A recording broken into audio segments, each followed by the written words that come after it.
What's happening, guys? It's Shane here. So there's a lot of noise going on around the internet. You know, you go to one part of the internet, they say that you shouldn't go into trades because it's really backbreaking work and you don't get paid as well as you could if you went into something else. And then you go to another part of the internet, let's say Reddit, for instance, and it seems like everybody is obsessed with trades and everybody needs to become a plumber or an HVAC guy or something like that. Some think that you should get a 4-year degree so that you can sit in an air-conditioned office and just type away on a computer. Question: what kind of bear is best? Whereas other people say that it's better to go into the trades because you don't have to go deep into debt, get a college degree, spend 4 years of your life in order to get a job. And as with most things on the internet, the truth lies somewhere in the middle. And I really do believe, after doing a ton of research on this, that the trades are making a comeback overall. In my opinion, trades are underrated, and as long as you don't forget to quickly smash the like button, I'll explain why. Remember, smash that like button. So in recent decades, college has become so popular that it's almost the norm now. It's almost like the new high school degree. So, you know, a long time ago, there used to be a shortage of people who had a college degree. And so therefore, if you got a college degree, it was pretty much a sure thing that you were going to get a good job. Now it's getting to the point where there's almost an excess of people who have college degrees. And so it's not nearly as rare and it's not nearly as coveted by people who own businesses. Now, on the other hand, when we're talking about trades, it used to be back in maybe your dad's day or your grandpa's day that a lot of men were very handy. They knew how to work on cars, they knew how to build houses, they could probably fix your toilet or, you know, pipe if something happened there. Always winterize your pipes. But now it seems like most men don't even know how to change a tire. I don't know how to change no car tire, bro. Now, what does this mean in terms of getting a job and the economy? Well, things are starting to switch and there's now less and less people that have the skills necessary to do these trades jobs. And the truth is, trades are a great option for a lot of people. And in this video, I'm going to be going over the top 10 trades jobs. Now, I did a ton of research in order to come up with this list, but at the end, I'm also going to go over basically tricks that you can use in order to figure out which one of these jobs or which trades job that maybe isn't on the list is perfect for you. Because if you do decide to go in this direction towards the trades, there's really 3 things that are very, very important that you absolutely have to keep in mind when you're deciding which one is going to be right for you. And I'm going to go over those 3 towards the end of the video. So the way I constructed this list is I looked at really obvious things like salary. That's a really obvious one. I also looked at things like future job growth and how many jobs are open right now. And then of course I considered job satisfaction ratings and I asked people in real life who are actually doing these careers. And then on top of that, I also considered a bunch of things which I considered to kind of be X factors. And just an example of one of those things would be wear and tear on the body. So there are some trades careers that are much more difficult on the body than others. And so these sorts of careers are obviously going to rank worse on the list. A lot of people who go into trades careers, and specifically the ones that are very physically demanding, end up having to either A, retire in their 40s or 50s, or they end up switching careers entirely. Now, I personally work in the healthcare field and I've worked with a lot of patients who take painkillers because they did an entire career in a very difficult trade and now they have back issues, knee issues, etc. And it's really tough to see this, but it's really quite common, honestly. So this is something you really do want to keep in mind when you're thinking about which trade career you should go with. Another thing to keep in mind is there are a lot of trades where they're very niche, like there's not that many job openings out there, but that doesn't mean that these aren't really good options for you. So those are ones you should look into, but I mean, my list would be ridiculously long if I included those types of trade careers. But again, it's something you should definitely look into. I might end up doing a separate video on careers that are extremely niche, where maybe there's only like 1,000 job openings or 2,000 job openings in all of the United States. So let me know if you want me to do a video like that. Another thing to note is that all the careers I mention in this video are going to be ones that you can theoretically get into within 2 years. So that means you graduate high school and within 2 years you can be making full-time salary money doing any one of these careers. That doesn't mean that you will do it in 2 years. Sometimes people do an extra long apprenticeship. There are certain factors that go into this, but all of them can theoretically be done in 2 years. With that being said, number 10 on the list is going to be welder. Now, welders make about $41,300 a year, and this is the median income according to BLS.gov. And I think everybody kind of knows what welders do. They wield fire. I mean, that's pretty cool and stuff. They have torches, they cut metal, they combine metal, all sorts of extremely useful things welders are able to do with their skills. And you might be surprised that welders only come in at about number 10 on the list, but I'm gonna go ahead and explain why. So first of all, the $41,000 average salary is pretty low compared to a lot of the others on this list. And then it's also only expected to grow about 3% in the next 10 years according to BLS. Which again, that's on the lower end, especially for trades careers. A lot of them are up in the 10% range or so, but technically the average is somewhere around 4 to 6%. So that's slightly below average compared to all other careers. Now, another downside of getting into welding is it is relatively difficult on the body. Not as bad as a lot of the other trades careers, but you do have to hold a torch and your back might have to, be in the same position for a very long period of time. So it is pretty difficult on the back, not to mention the fact that you'll probably burn yourself like 20 or 30 times. But overall, it is pretty difficult on the body, and so those are the main reasons why it wasn't higher up on the list. But let's talk about some of the pros of welding. First of all, you don't have to be licensed or have an apprenticeship in order to start in welding, which is a huge advantage. That means that theoretically, you could come straight out of high school and start welding right away. And in my opinion, that is kind of the big advantage of getting into a trade. There's certain trades where, if you join a union, for instance, it might take you 3 or 4 years before you start making the full amount of money that you're supposed to make.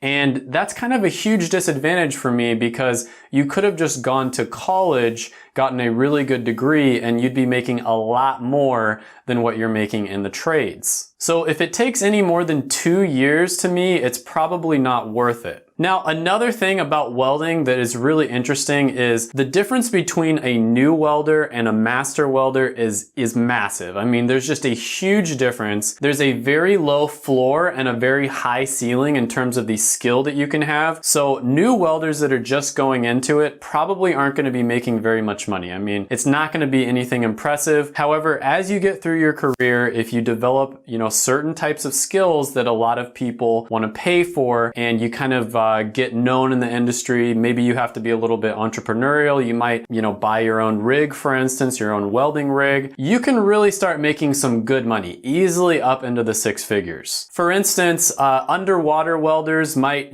take on a contract that only lasts a few months, but they could potentially make their entire year's salary in just a few months. And underwater welding, as you could probably imagine, takes a lot of skill and it takes many years to get good at. So just because this one comes in at number 10 on the list doesn't mean you shouldn't look at it. I think it's still a really good option, especially if you're the type of person who's a little bit entrepreneurial and you're willing to kind of go where the opportunity is. Now, number 9 on the list is going to be heavy equipment operators. And this is a really good one to get into as well. So as you can imagine from the name heavy equipment operator, these are the people who basically operate the huge machines like cranes or tractors, and they use them to build, buildings or construct roads and all sorts of things like that. Now, heavy equipment operators make about $46,900 a year, which is pretty good. This is still on the lower end out of all the ones on the list, but it's still, not too bad. They're also expected to grow at about a 10% rate in the next 10 years, which is really good. The average is 4 to 6, so that's about double what the average is. And unfortunately, this is one that does require licensure and apprenticeship. These big businesses are not going to let you operate their $1 million machines unless you're really well trained, because you could probably mess something up pretty easily. Now, this is another one that's relatively entrepreneurial, and by that I mean there's certain types of heavy equipment that probably pay a little bit more than others. So from the research that I did, crane operators, especially in particular places, they do tend to get paid more than a lot of the other heavy equipment operators. Wow, you're in good company. And without getting too much into the details, this is one where you really do want to do your research, do your due diligence, and make sure to talk to people who are in the industry now, and that way you can figure out where more of the opportunities are. So for example, you might have a lot more opportunity if you get licensed and learn how to work cranes, although it will probably have its ups and downs. Now, the cons of doing a job like this is it's probably extremely stressful. I mean, one little mistake and you could easily end somebody's life, or you could cause like $1 million worth of damage. So you really have to be on your A game all the time. You have to be locked in, dialed in at all times. Another thing is you do need the licensure and the apprenticeship, like I mentioned before. That takes a lot more time than if you were able to just do it right out of high school. Now, the positive thing about doing the licensure and apprenticeship, which I haven't mentioned yet, but this really applies to all of them, is that, you know, it does take time, it is going to be difficult,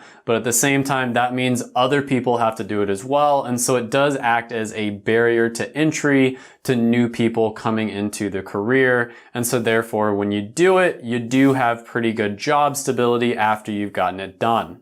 Overall, this is still a very solid choice, especially if you do your research and you're a little more entrepreneurial and you're willing to probably go where the opportunity is. Very much like welding, this is a good option. Number 8 on the list is going to be plumber, and I'm sure a lot of you are actually surprised that this one is so high on the list. Surprise. You probably thought it was going to be in the top 3. This is one of the most popular ones to get into. But yeah, I'm going to have to put number 8 as plumber. And I think that everybody knows what they do. They basically install, repair pipes that carry either liquids or gases. Now, plumbers make about $53,900 a year on average, which is pretty dang good. They do require a licensure and an apprenticeship, which means, you know, you got to spend that extra time. But they also have about a 14% projected growth in the next 10 years, which is excellent. That's about 3 times as much as the average. So there's going to be a huge need for plumbers in the next 20, 30 years. Now, plumbing is definitely one of these really solid careers on this list where, you know, maybe you don't have as much upside as a plumber, but there's also a ton of need basically anywhere you go in the United States. So you probably won't have to move to a particular place in order to get a job as a plumber. So if your family is all in one city and you want to stay in that city, this would probably be a really good option for you because you're pretty much bound to be able to find a job, maybe even open your own business, no matter where you go. So the cons of, you know, being a plumber, like I mentioned before, is you do have to get that licensure and the apprenticeship. It can be somewhat difficult on the body. It's not nearly as bad as some of the ones out there. Like I've heard Boilermaker is a really tough one on the body. It's definitely not that bad, but it is somewhat physically taxing. The pros to this career is, of course, the insane future growth of 14%. The fact that you can pretty much get a job anywhere you go. It doesn't really matter where you are. There's going to be opportunities wherever. This is also one of those careers where you do get quite a bit of variation in your schedule. So you might have quite a bit of free time at one part of the day and then you're on call the rest of the day. So that can be nice depending on, you know, what type of person you are. And this is really just one of the most stable types of trades. People's pipes break during the summer, they break during the winter. So you're pretty much going to get work all year round. There's going to be some variability, but a lot of the trades, you know, maybe during the winter, for instance, there's no work whatsoever. And then during the rest of the year, there's quite a bit of work. This one is kind of less seasonal. You're pretty much going to be working all year round. And that means it's more stable, which means you can have a more normal life if you want to. And this is one of those careers where, yeah, sure, technically it says you're only making, you know, 50, 55,000 a year median, but I personally know plumbers that started their own business that are pulling in 6 figures a year. So you can definitely get up to that 6-figure mark if you want to. Number 7 on the list is going to be HVAC technician, and HVAC stands for heating, ventilation, and air conditioning. They're the people who fix your air conditioner in the summer and your heater in the winter. And this one I know quite a bit about because my brother actually is an HVAC guy. He owns his own HVAC business, and so I kind of have an insider's knowledge on this particular one. Now, HVAC technicians make median about $47,600 a year, which is on the lower side on this list, but not too bad. And they're expected to grow about 13% in the next 10 years, which is excellent. Now, the cons of doing HVAC is that it can be somewhat taxing on the body because you're going to be lifting, heavy air conditioners, heavy heater parts. You're also going to be crawling into ventilation systems. So it's somewhat taxing on the body. Again, definitely not as bad as some of the others. I didn't even include some of the worst ones on the list because even if you make $100,000 a year, if you get crippled from it, to me, that's just not worth it. Another thing about HVAC, and I guess you could say this is a pro or a con, but we'll put it in cons, is it's extremely seasonal. So if you own an HVAC business in Miami, you're probably going to be doing like 80% of your work in the summer because it's going to be 100 degrees outside and 95% humidity. And when people's air conditioner breaks down, that is a problem. Whereas if it breaks down in the winter and you're in LA or something like that, not as big of an issue. It's more of a convenience. Let's kick some ice. Same goes if you're in a really cold place, like let's say you live in, Minneapolis, Minnesota. If your heater breaks down during the winter, that could potentially be life-threatening. So that is very serious and you're going to be calling an HVAC guy right away. Now, the problem with it being so seasonal, you might think this is a good thing when you first hear it. I mean, you'd be like, oh, you make all your money during one season and then you get to vacation during another part of the season. And that's true, but the really big problem with it being so seasonal is the fact that you have to hire and fire people. So for instance, you might need, 3 or 4 guys during the winter, and then the work kind of dries up during the summer. And now you have to kind of put them all as part-time guys because there's just not enough work to go around. And most of them are probably just going to quit or they're going to find something else. And so for that reason, it can be really difficult to scale your business. And there's also a huge difference in pay depending on where you live. Now, on the pros side of the list, the seasonal nature of the business is really nice because when you're in the off season, you can kind of just do whatever you want. It also doesn't require licensure or apprenticeship, which is amazing because you can pretty much just start right out of high school if you want to. And then of course, it has a really good expected growth rate of about 13%. Next one on the list, number 6 is going to be dental hygienist, and this one is really, really good. And basically what they do is they're going to help to examine patients. They're going to help prevent patients from getting, certain, dental diseases. They're also going to do teeth cleanings, and basically they're going to do all the things that the dentist technically can do, but they probably shouldn't be spending their time doing it because it isn't that difficult. Now, dental hygienists make about $74,800 a year, which is one of the higher ones on the list. That's excellent. It does take an apprenticeship and a licensure, which is a downside to this, but it's expected to grow at about 11% over the next 10 years, which is really, really good. So the cons of this one are pretty obvious. You're going to be all up in somebody's grill, basically, and that's pretty gross for a lot of people, putting your hand in somebody's mouth.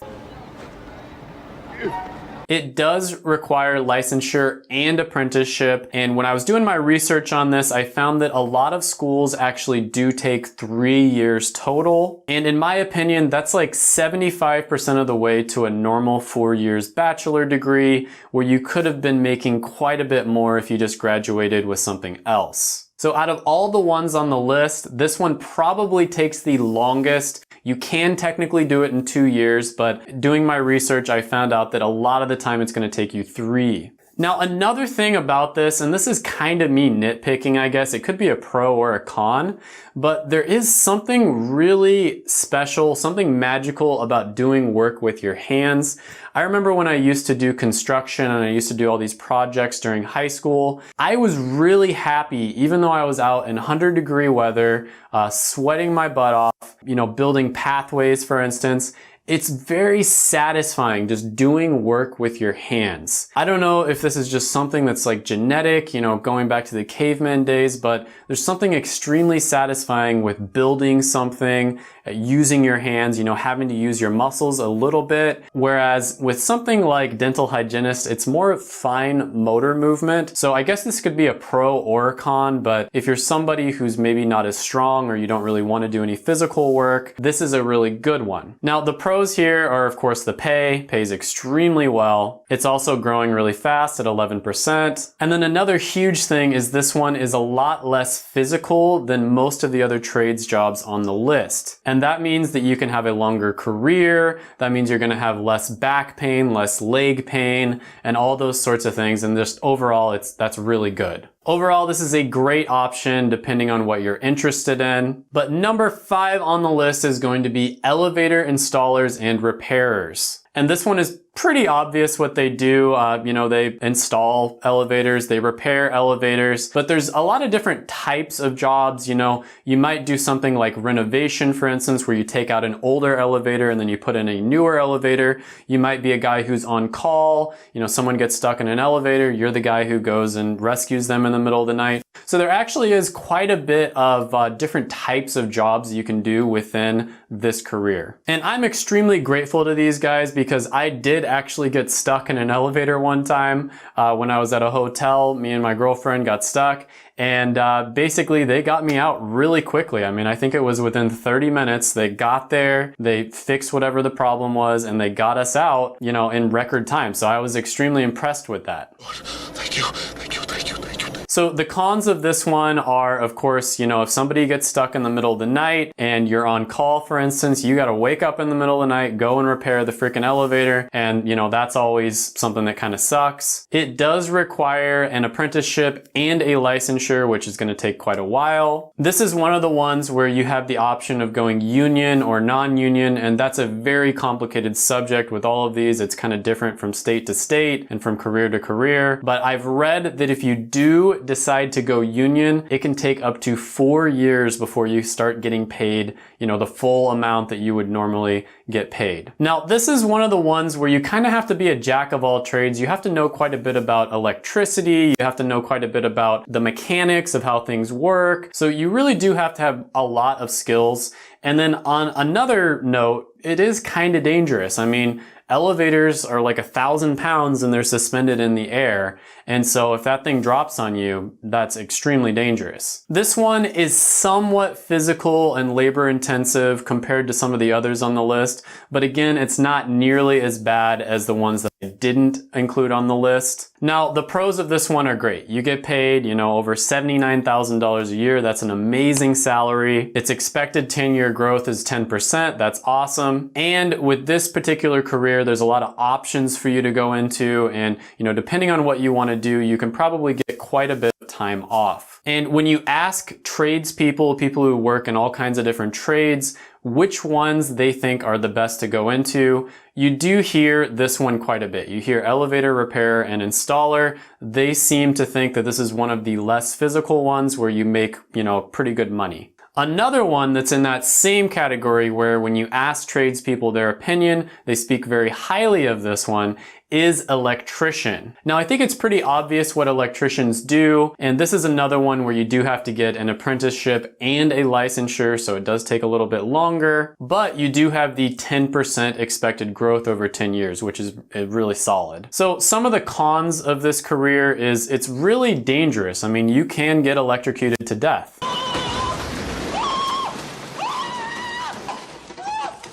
So you really have to be on the ball, locked in all day long while you're, you know, on the job. And then another con is you do have to do the licensure and the apprenticeship. Now, the pros to this one is you get paid really well, $55,000 a year. And again, this is another one where if you start your own business, you can make quite a bit more than that. It's got that 10% expected growth, which is excellent. And then a very important point here is it's really not as physically demanding as a lot of the other trades are. And then I guess you could say this is a pro or a con, but this is another one of those careers where there's a high ceiling and a low floor in terms of your knowledge.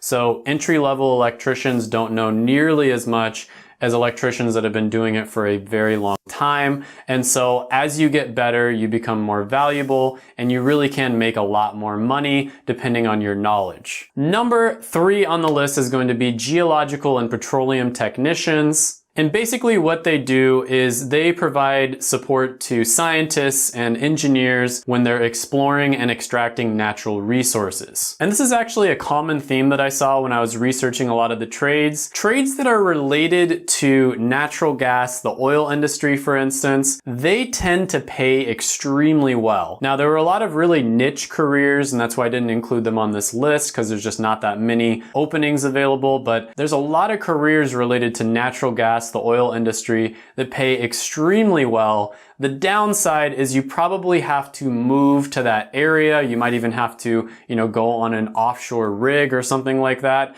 in order to get these sorts of jobs. So the cons of this one is you are somewhat limited what companies that you can work for. You'll probably have to move to the place in order to get a really good job. And then let's say the industry just collapsed for some reason. It's not that obvious that your skills would transfer very easily over into another industry. So you kind of might be left empty-handed. And I guess you could say another con on this one is it only has a 7% expected growth, which is actually above average, but for the ones on this list, it's one of the lower ones. Now, the pros of this one is you don't need a licensure or apprenticeship. You can literally put your boots on right after graduating from high school and go get a job doing a career that's related to this field. And then another thing is you make a really nice salary of over $53,000 a year. And that's honestly extremely solid, especially since you don't have to technically do the licensure or the apprenticeship. So number 2 on the list is going to be sonographer.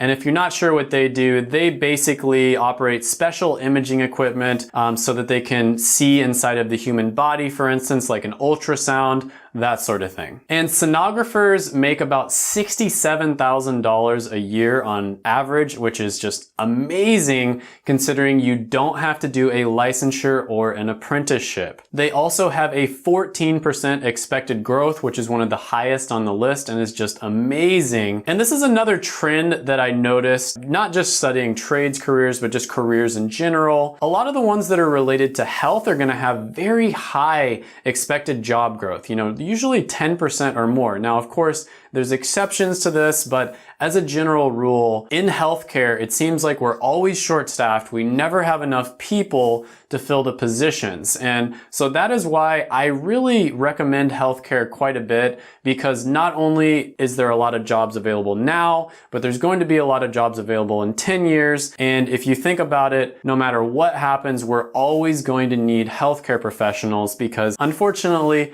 people are going to continue to get sick and continue to die. And so there's always going to be a huge need for people who can treat them and can cure them. So the cons of getting into this career, honestly, it's really tough to even find a con. You do have to interact with patients. Sometimes they might not be in the best mood. So if you're somebody who doesn't like interacting with people, you're just a huge introvert, you don't want to talk to people, you don't have to deal with patients or customers, then maybe you probably don't want to go into this one, but it's not excessive. It's not like you have to talk to hundreds and hundreds of people every single day. The pros are it doesn't require licensure or apprenticeship. It's got that amazing 14% expected growth. It pays extremely well. And then, of course, this is one of the trades where you're definitely not going to have to do a lot physically. So it's not very difficult on the body. And so therefore, you're not going to have to, quit in your 40s because you have horrible back pain or anything like that. And so this is really just an amazing option. Overall, one of the best options on the list. Number 1 is slightly better, barely beats it out, and that is radiation therapy.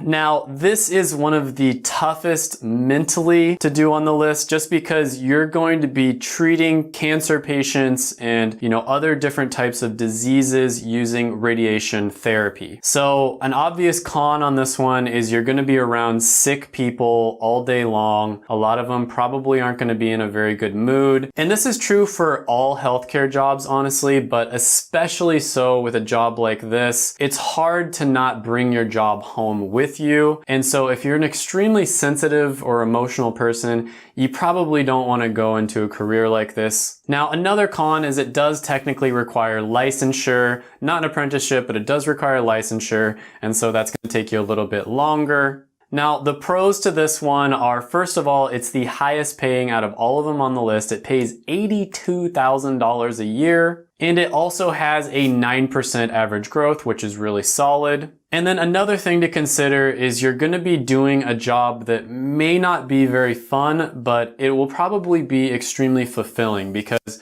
you're helping people out. And this is one thing that I think is kind of underrated about the healthcare profession. Yes, it's really difficult. Yes, you're going to have people yelling at you sometimes, but it's extremely fulfilling because you know that you're helping people out. So as always, I'm under-promising and I'm over-delivering in these videos, and I'm going to go over the 3 most important things that you want to consider if you're thinking about going into a trades career. So the first thing, and this is the most important thing for you to think about, is wear and tear on the body. Now, I know a lot of my audience is extremely young. Some of you might still be in high school. Maybe you're kind of just out of high school in your early 20s. So you might think that, hey, this body that I have right now, I don't ever have any back pain or anything like that. But let me tell you, as somebody who works in the healthcare profession, I have seen tons of patients that come from these trades careers that end up having to take painkillers just to get through the day. This is heartbreaking to see, but please learn from their mistakes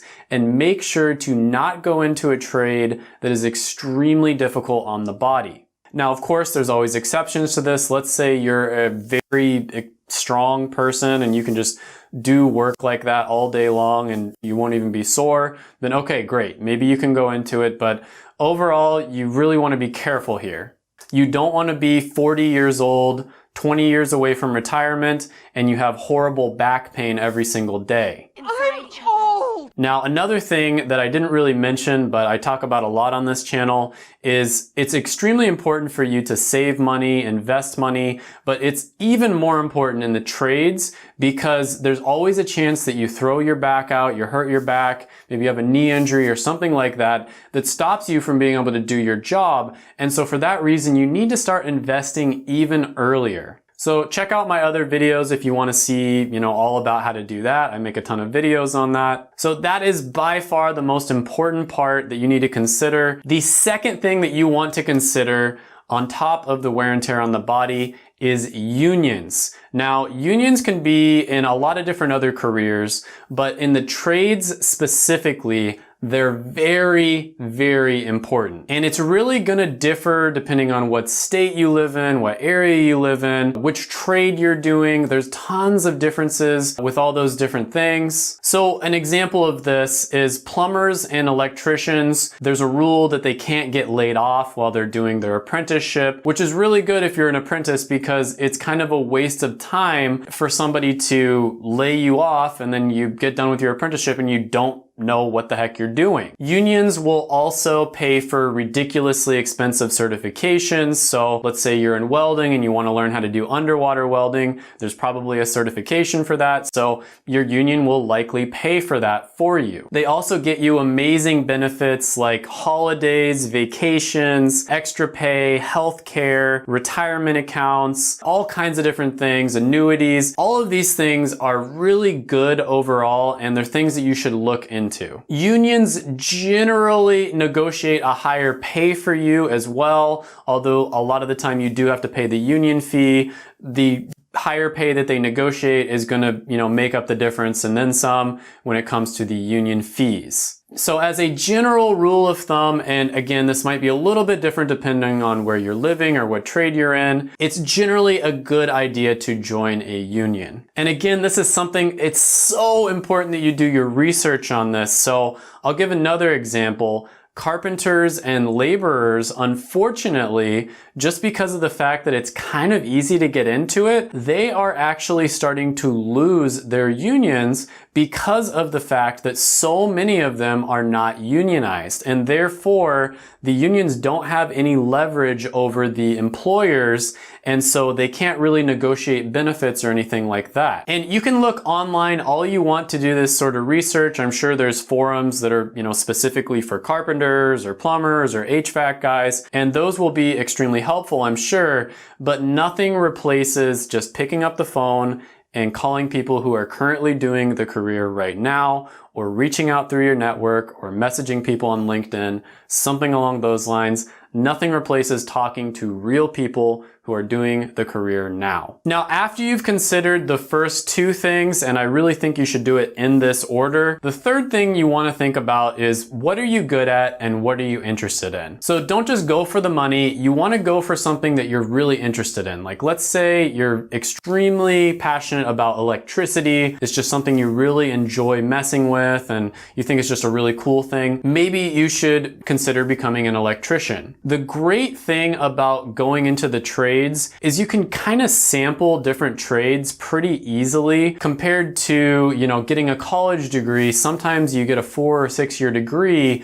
and you don't really know what you're getting yourself into. You kind of do know what you're getting yourself into when it comes to these different trades. You can always go and shadow them, go work with them. It's not that big of a deal for you to just go and see what they're all about, ask them their opinion. And so that is kind of a really positive thing, and it's a huge advantage when it comes to getting into the trades. And again, doing your research beforehand is going to be of paramount importance. You definitely don't want to skip that step. Make sure you do your research, talk to people. You're going to be making a decision that's going to affect the entire rest of your life, so it's worth it for you to put in time now so that you don't have to later. Other than that, check out my videos right here. I made them just for you. Go ahead, smash the like button, hit the subscribe button, ring the little notification bell, and then comment down below any ideas or comments you have on the video. Thank you so much for watching, and bye for now.